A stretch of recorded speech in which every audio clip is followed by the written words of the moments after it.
Ito naman hong pahayag ni VP Sara na unstable na ang gobyerno, tinawag ho na kasinungalingan ng palasyo. Brigada Maricar Sargan, i-brigada mo! Brigada Live Report. Isang malaking kasinungalingan na naman to.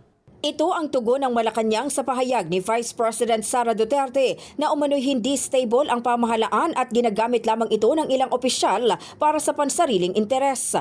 Ayon kay Palace Press Officer Claire Castro, maliwanag na ginigiba lamang ng tinawag niyang mga obstructionist ang gobyerno at gustong siraan si Pangulong Ferdinand Marcos Jr. Binigyang diin ni Castro na nananatiling matatag ang administrasyon at malinaw ang mga ginagawang reforma at programa para sa taong bayan. Hindi lang umano ito nakikita ng ilan dahil nagbubulag-bulagan o pinipiling ipikit ang mata.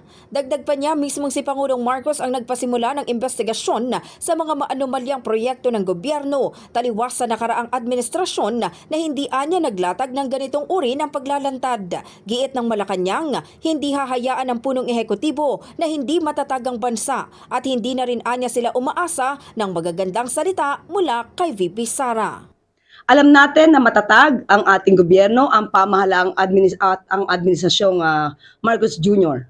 Ito ay ginigiba lamang ng mga obstructionist na tulad nila. Malamang hindi nila nakikita anong ginagawa ng Pangulo dahil bulag sila. Nagbubulag-bulagan, nakapikit ang mata. Nakita na natin, sabi nga niya, marami na nagtatestify. Bakit? Ang Pangulo mismo ang nagpasimula ng pag-iimbestiga na ito. Hindi tulad nung nakaraang administrasyon, anong nakita niyang pagbuyanyang o pagbulgar sa mga ganitong klaseng anomalya. So hindi pwedeng sabihin na wala nagagawa ang ating Pangulo. Siya mismo, tandaan natin, ang nagpasimula ng pag-iimbestiga nito. So kung ito man, ang bansa natin ay hindi magiging matatag, hindi pwedeng mangyari yan dahil hindi papayagan ng ating Pangulo yan.